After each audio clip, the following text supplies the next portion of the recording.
Uy! Nakakagulat naman.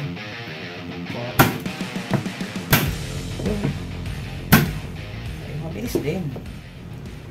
Yo, so mga ka-D-Wire, so product unboxing and testing na rin tayo sa binili nating electric nail gun. So ito yung hindi na kailangan ng compressor para mapagana. So di kuryente siya kumbaga. Kaya syempre iba yung una, iba talaga yung quality at bilis gamit ng air compressor sa paggamit ng nail gun, ng air gun nailer compared dito sa electric type. So yung pagbukas natin, ito na yung bumungad sa atin. So ayan, may kasama na siyang adapter dahil nga bilog. So mabuti pa tong seller nito, nag-iiwan nagsama na ng adapter para hindi na problema. Kaya hindi ko naman kailangan gamitin ito dahil yung gamit kong socket na extension is universal naman, pwede bilog, pwede yung tatluhan. So yan, ang presyo nga pala nito, binili ko ito sa Shopee, halagang parang kulang 900 pesos. So ilalagay ko na lang yung product link dyan sa comment section at saka sa description. I-click nyo na lang. So meron lang yata akong voucher na, kaya siguro mura. Hindi ko na matandaan eh.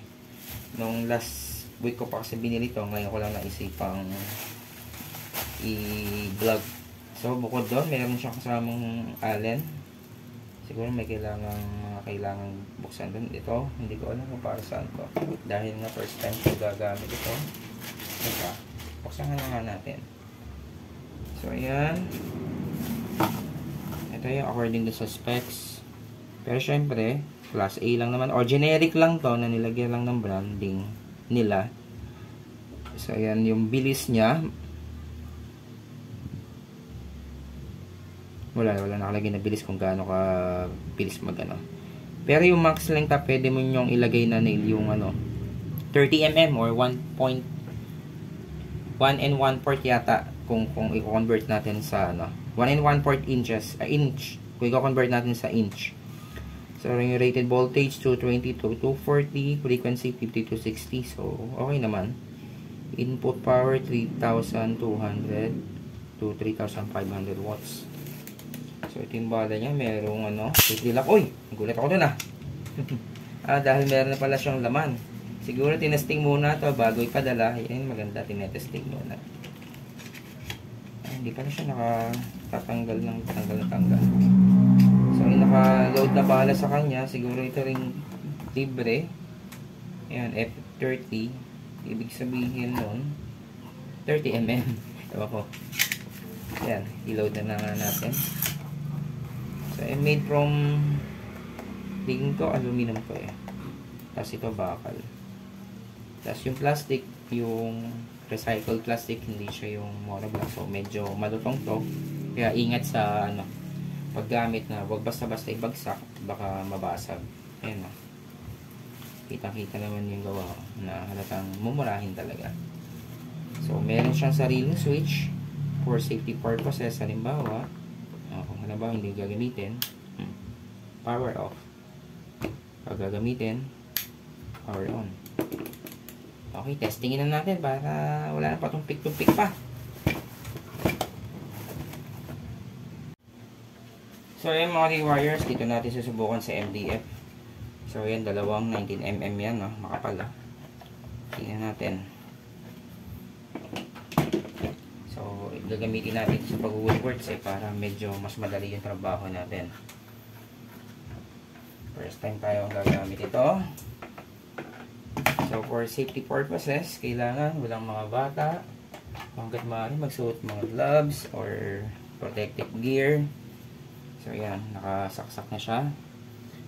Make it sure lang na huwag nyo paglalaroan, lalo na kung merong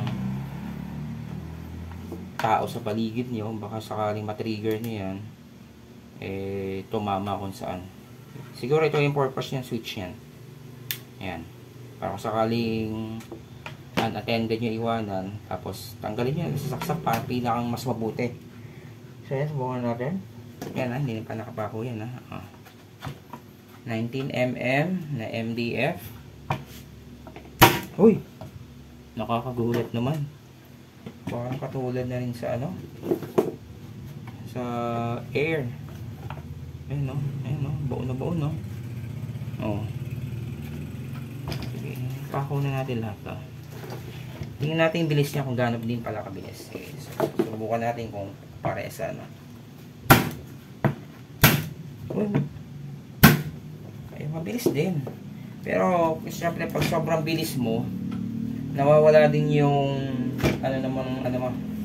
stability ng kamay mo. Kaya mas maganda wag niyo na mabilisin. Para syempre safe na rin yung inyong motor. Yung motor nga ng kuwan, di ba? Yung saktong bilis lang. Ayan na. Ayan, kasi pag yung hindi stable yung hawak mo o yung tukod mo, hindi bumabaon na baon eh. Hindi tulad dito baon na yun. Siguro mas maganda, para stable talagang hindi gagalaw, itukurin mo sila, ayun, baon na baon siya. Okay. Pag hindi stable yung mo, nababali eh. Malambot lang yung pako eh. Ayun kung mapapansin nyo. Doon sa dalawa, medyo gumalaw yung gun natin, yung nailer natin. Kaya nabali.